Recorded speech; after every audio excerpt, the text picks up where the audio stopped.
The Word of God is alive and powerful, sharper than any two-edged sword, piercing even to the dividing asunder of the soul and spirit, and of the joints and the marrow, and is a critic of the thoughts and intents of the heart. All Scripture is God-breathed and is profitable for doctrine, for reproof, for correction, for instruction in righteousness, that the man of God might be mature, thoroughly equipped unto all good works. Study to show thyself approved unto God, a workman that needeth not to be ashamed, rightly dividing the word of truth. The Bible says, "For God so loved the world, that he gave his only begotten Son, that whosoever believeth in him shall not perish, but have eternal life.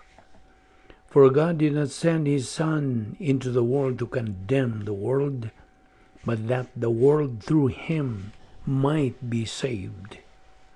He who believes in him is not condemned, but he who does not believe is condemned already, because he has not believed in the name of the only begotten Son of God." At this point, let us prepare ourselves as believers in Christ by using the principle of 1 John 1:9, the rebound technique, if necessary. 1 John 1:9, as we know, says, "If we confess our sins, God is faithful and just to forgive us our sins and to cleanse us from all unrighteousness." But if you are an unbeliever listening to our Bible study today, the issue you are facing is not confession in 1 John 1:9, but by using your God-given free will, so you can make the most important decision in life, the decision to believe in Christ as Lord and Savior. Believe on the Lord Jesus Christ, and thou shalt be saved. Acts 16:31. Therefore, let us pray.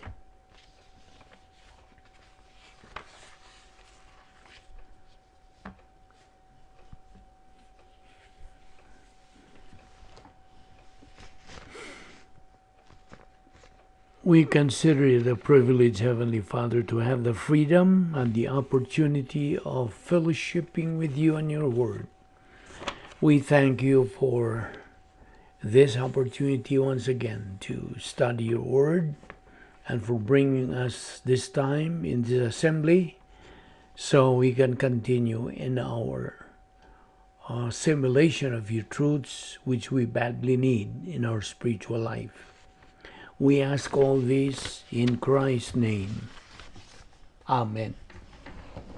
Welcome everyone to our daily Bible study today of the Balbido Evangelistic Ministry. Today, we are going to take up another doctrine, and this is very interesting, although we have taken this up before, but it's necessary that we repeat taking this up. And the title of our new lesson is The Great Power Experiment. That is our title. Okay, so we will start right away, if you are ready. First of all, before we get into this doctrine, may I ask you this question: what is an experiment? Well, an experiment is an operation undertaken for the purpose of discovering something unknown, or of testing a principle, a supposition, or an effect. Experiment is very important in one's schooling. This experiment is divided into lecture and laboratory. The doctrine we are starting to discuss also uses experiment, but in doctrine this is only clarified. There are two power experiments: hypostatic union of the Lord Jesus Christ and the church age. Now, Without making an experiment or making these clear, we would not be able to understand these doctrines. Again, the experiment is the tangible result of a policy that is true. In the divine decrees, God already knows everything that's going to happen in the history of man. That is His foreknowledge. So when we say great power experiment, we understand that God knows totally everything that's going to happen. If a believer consistently and persistently studies God's Word, he will understand the principles behind any doctrine, like this great power experiment. Therefore, the noun experiment means to bring about a desired result or purpose and the tangible results or policy. So we have to have an experiment in order to make these doctrines very clear to us. You see, doctrine becomes real as we continue to experiment by studying God's Word. Remember, the Lord Jesus Christ in His hypostatic union experimented God's power. Thus, His experimentation proved that the religious life, meaning the spiritual life, is very real, very true. Doctrine is real because the Lord Jesus Christ has experimented and proven it to be when He was in this world in His first advent. The great power experiment in the Lord Jesus Christ's hypostatic union has been proven. How? The answer, the Lord Jesus Christ experienced it. The great power experiment is not a supposition. When we experiment something, we need power. Power in the following: hypostatic union of the Lord Jesus Christ and power in the church age. The power we mean is the means to acquire the power. Do you know what I mean? Well, these are the powers. Power of the Holy Spirit, power of Bible doctrine, power of grace apparatus for perception, the right pastor-teacher, the privacy of the priesthood, logistical grace support, and so on and so forth. Now, our Lord Jesus Christ's victory is a result of His strategic victory. Since our Lord Jesus Christ was successful and a winner, we believers should execute our spiritual life in order for us to reach our tactical victory as believers. Remember that we, all of us believers, are going to face our Lord Jesus Christ during the when? What time is that? When we come face to face our Lord Jesus Christ, during the Bema seat or the judgment seat of Christ. Now, what is the ending or end result of this great power experiment? The answer is resurrection. That is the terminus of the great power experiment. The Lord Jesus Christ ended with that power. Now, in our case, as believers, our terminus is also the resurrection of the church. Now, Romans chapter 1 verse 4 says, "Who through the Spirit of holiness was declared with power to be the Son of God by His resurrection from the dead, Jesus Christ our Lord."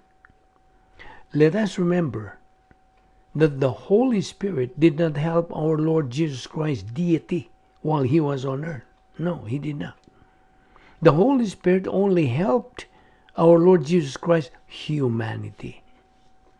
In Ephesians 1:19, the Word of God says, "And His incomparably great power for us who believe, that power is like the working of His mighty strength," verse 20, which he exerted in Christ, when he raised him from the dead and seated him at his right hand in the heavenly realms.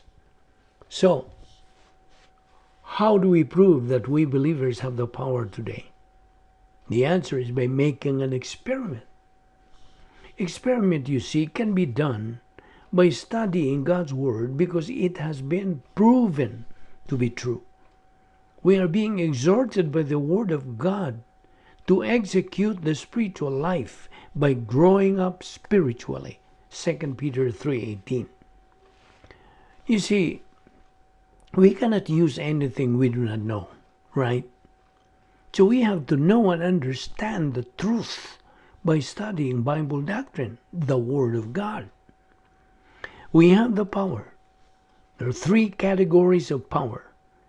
The power of God the Father, or God the Father, the portfolio of invisible assets, logistical grace, and divine assets.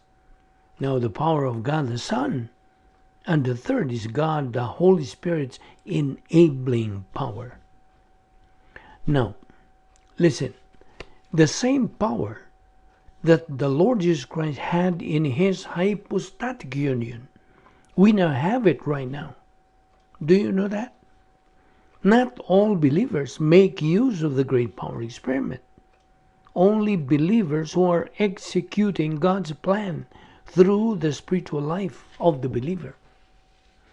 Our Lord Jesus Christ had been victorious in the strategic victory. A believer has reached his strategic victory at the point of salvation. That believer's tactical victory is reached after he successfully executes the protocol plan of God in phase 2.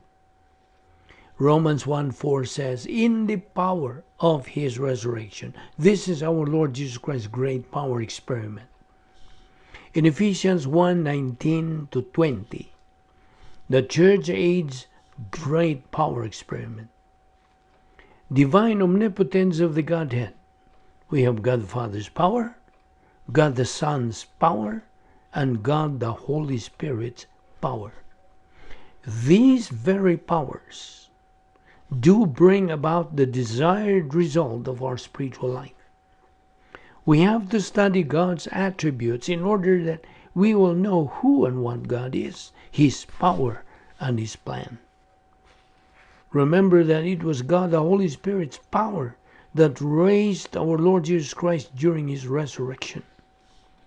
Ephesians 3:20-21, we can ask in the power of God. The same power of the Holy Spirit is available to every believer. Every believer's sword or weapon to use against Satan and his demons is the Word of God, metabolized Bible doctrine. But it is tragic to see today that so many believers are ignorant of truth due to their negative attitude towards Bible doctrine. Again, it's a matter of choice. But a believer who executes his spiritual life inside the operational divine dynasty is a winner. Remember the area of spiritual adulthood? First, spiritual self-esteem. Second, spiritual autonomy. And third, spiritual maturity. You remember the categories of momentum testing? Old nature, people, thought, system, arrogance, hatred, disaster, prosperity. And then remember the ECS, edification complex of the soul through gap, and the operational divine dynasphere.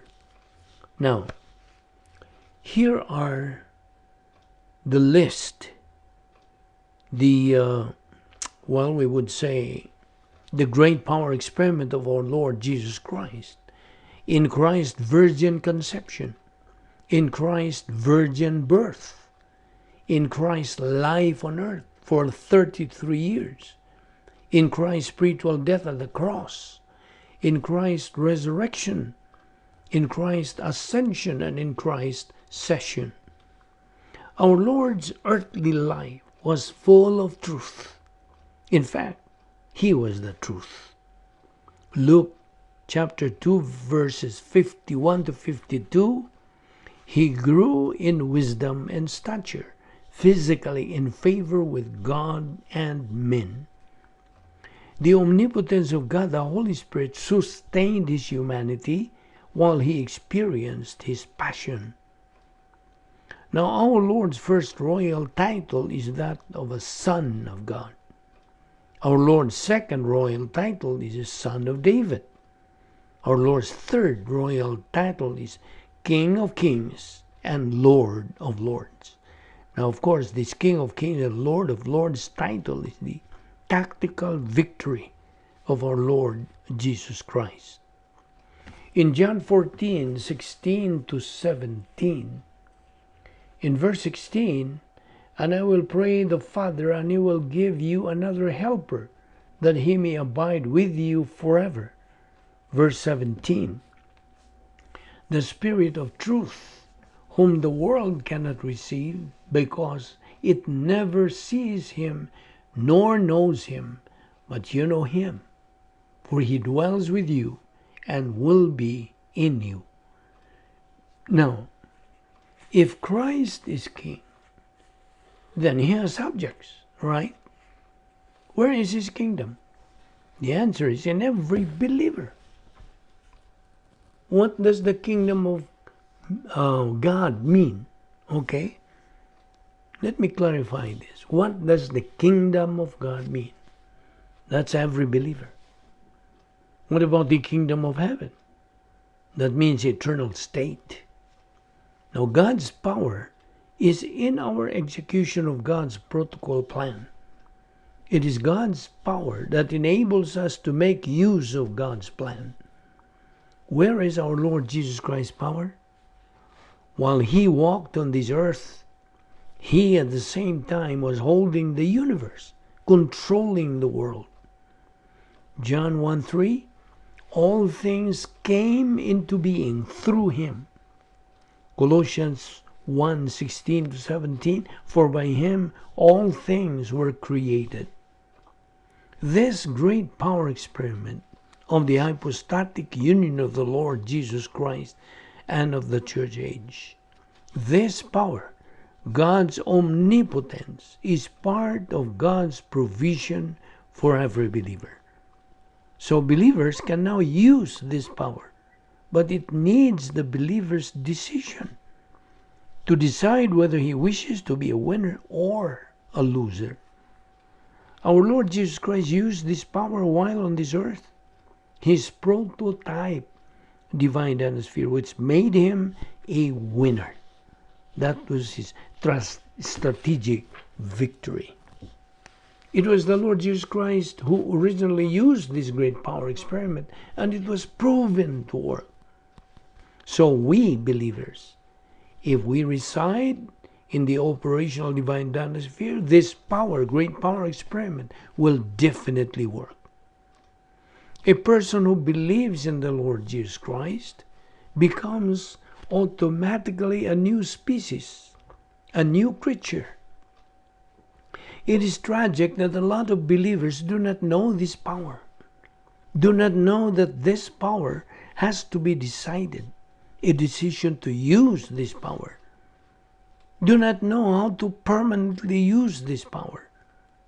It's really tragic. John 1:3, all things came into being through Him. Colossians 1:16 to 17, because through Him all things were created. While the Lord Jesus Christ was experiencing His passion, His suffering at the cross, He was holding the universe. His deity held it. The miracles that our Lord performed were done through His deity. Question: what is the meaning of the omnipotence of God? Well, this means the omnipotence of the Godhead. Omni means all. Potens means power. So He, the Godhead, is all-powerful. God's plan is perfect. Everything that happens in life is perfect. God is infinite and eternal. He exists eternally in 3 persons. Each person has exactly the same power and omnipotence. Question: can God make or create a boulder, a big stone that he cannot carry? This question is of course wrong. That very premise is already wrong. This question is in line with Satan's question: can you turn this stone into bread?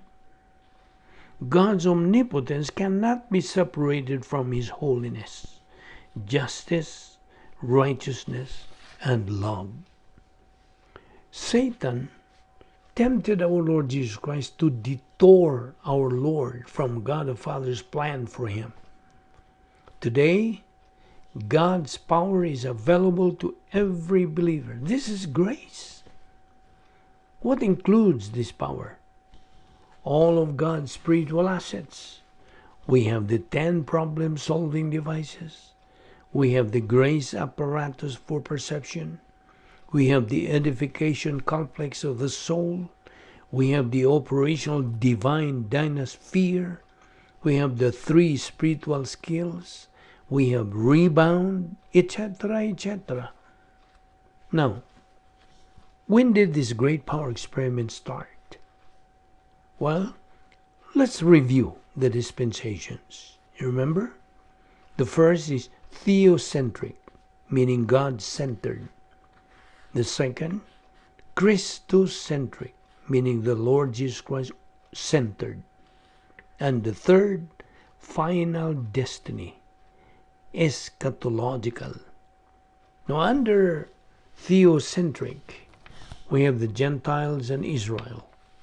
Under Christocentric, we have hypostatic union and the church age. And on eschatological, what belongs there is tribulation and millennium. Now, the great power experiment started during our Lord's virgin birth and ended at his resurrection. The Gospels in the New Testament, well, you know, Matthew, Mark, Luke, John. Our Lord Jesus Christ started his ministry in chapter 5 in Matthew. That's about the Sermon on the Mount. Now, God's power is available to every believer. That is grace. God is omnipotent, all-powerful. Question: have you already experienced God's power? We should know all these things now. How? By studying God's Word. Remember, there is no substitute to taking in Bible doctrine, the mind of Christ. 1 Corinthians 2:16. This power is given by God to us at this time, between the hypostatic union and the church age. Since we are here in the post-canon period church age, we are supposed to enjoy this power. The Old Testament believers were saved by what? By looking forward to the cross by faith. We, in the New Testament, we believers in the New Testament, were saved by looking backward to the cross, also by faith. While the Lord Jesus Christ was here on earth, he used the prototype divine dynasphere. We believers in the church age are now supposed to use our operational divine dynasphere. Our Lord's ministry was divided into 2. In Matthew 5, Sermon on the Mount, he presented himself as the Messiah. Number 2, he presented himself as the prince ruler of the church. He first pronounced and presented about the mystery doctrine, John 14:17. Our Lord Jesus Christ presented his credential as Messiah. But was he accepted? He was rejected instead by the Jews, his own people. So after their rejection, our Lord Jesus Christ changed his tone, and instead he introduced the mystery doctrine of the church age.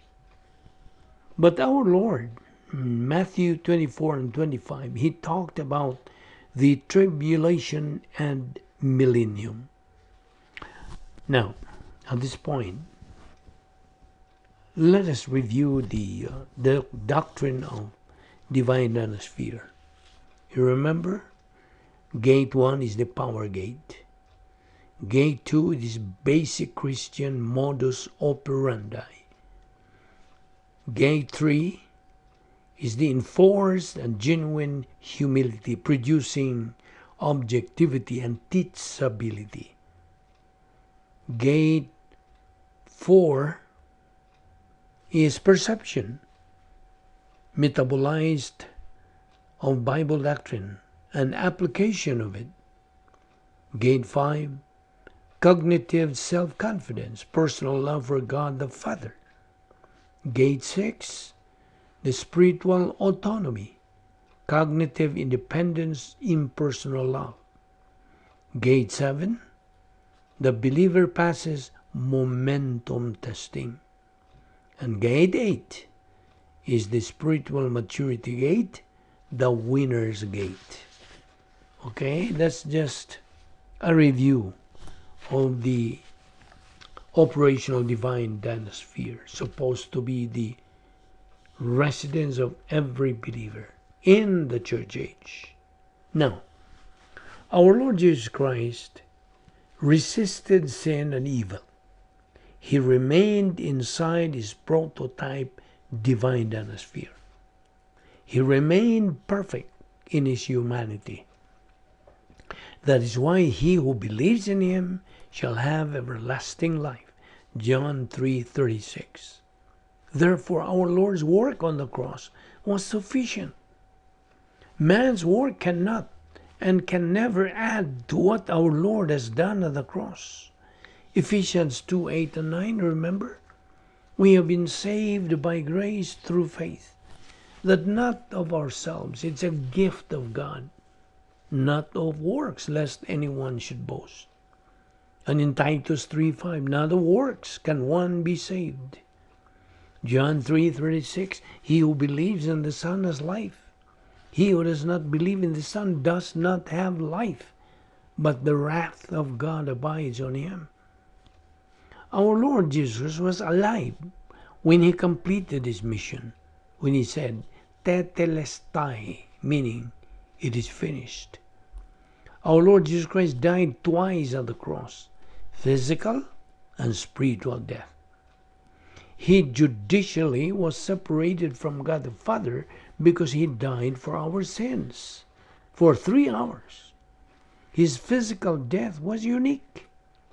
He said, no one can take away my life but me. Our Lord's substitutionary spiritual death was the greatest factor in the great power experiment of the hypostatic union. That was when he was judged for our sins. He bore practically every sins of every person through the power of the Holy Spirit. First Advent, the Lord Jesus Christ started to proclaim the kingdom through his Sermon on the Mount in Matthew 5, the Beatitudes. But the Jews were negative and rejected him. Because of this, our Lord Jesus Christ changed the proclamation of the kingdom to the church now, then followed by tribulation. Because the Jews rejected him, the Lord Jesus Christ postponed the kingdom. In the middle of Matthew, our Lord changed his tone. He started to talk about the church. So, don't forget the operational divine dynasphere. Remember what was the divine atmosphere of our Lord Jesus Christ and His first advent? It's called prototype divine atmosphere. What about us, believers, in the church age? Our divine atmosphere is called operational for the church age believers. Also remember the 10 problem-solving devices. Remember? Rebound, filling of the Spirit, faith rest drill, grace orientation, doctrinal orientation, personal love for God the Father, impersonal love for all mankind, inner happiness, or sharing the happiness of God, personal sense of destiny, and occupation with Christ. Now, in these 10 problem-solving devices, there are 2 that our Lord Jesus Christ didn't use. Of course, He does not qualify to use the rebound technique. The Lord Jesus Christ did not need it because He was permanently inside the prototype divine atmosphere. And what about the 10th problem-solving device, which is occupation with Christ? This was not useful to Him because He Himself was perfect. You understand? Remember the doctrine of the hypostatic union. Also remember the doctrine of kenosis. In Ephesians 5:1, be imitators of God. This is where we will continue in our discussion of this particular doctrine. So, we invite you to be with us so you can learn more doctrines out of this doctrine, the doctrine of what? The great power experiment. Okay? So this is the very doctrine that we are concentrating on for the next few days or weeks perhaps. Okay, let us pray. Friend, should you die right at this very moment, do you know for sure you will live forever for eternity in heaven or in hell? The Bible, the Word of God, tells us that you can know it for sure. Now I am asking you, friend, this question, since this is the most important question you will ever encounter in your entire life. Let me ask you this. Are you saved? It's not a question of whether you are a member of a church or not, but are you saved? It's not a question of whether you are living a decent, respectable, and honorable life, but are you saved? Well, the Bible says we all need to be saved.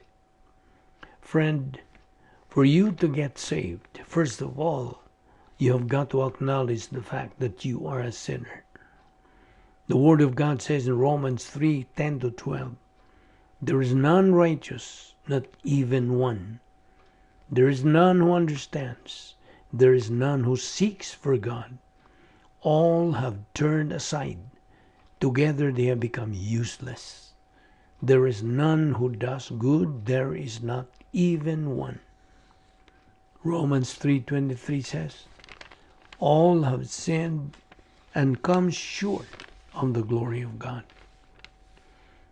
Friend, it's because of your sins that you have come short of the glory of God. And that is the reason why you will never be able to meet the necessary requirements for you to be saved. Secondly, you must realize that someone loves you, who in fact died for you. And He is the Lord Jesus Christ, who died at the cross for the purpose of paying for your sins, and who gave you the opportunity to get saved and be in heaven after you die. Romans 5:8 says, for God demonstrated His own love toward us in that while we were yet sinners, Christ died for us. When our Lord Jesus Christ says, in whom we have redemption, the forgiveness of sins. When our Lord died on the cross, it was His spiritual death that paid the penalty of our sins. Listen, my friend, you cannot do anything to ask for help to get saved. No. The truth is, our Lord Jesus Christ has already paid it in full while He died on the cross. And before He died, He uttered the words, tetelestai, it is finished. That's in John 19:30. Now He wants to give you a home in heaven. The gift of God, which is life without end. And this can only be found in our Lord Jesus Christ and no one else. Romans 6:23. So, friend, listen to this. When Jesus saves you, it is eternal. It is forever. He did not remain dead. He rose from the grave, and today He is alive. And now He is seated at the right hand of God the Father, interceding for all those who put their trust in Him. So by faith, accept our Lord Jesus Christ as your Lord and Savior. Remember God's word in John 3:18 clearly says, He who believes in Him, the Lord Jesus Christ, is not condemned, but he who does not believe is condemned already, because he has not believed in the name of the only begotten Son of God. Therefore, believe on the Lord Jesus Christ, and thou shalt be saved.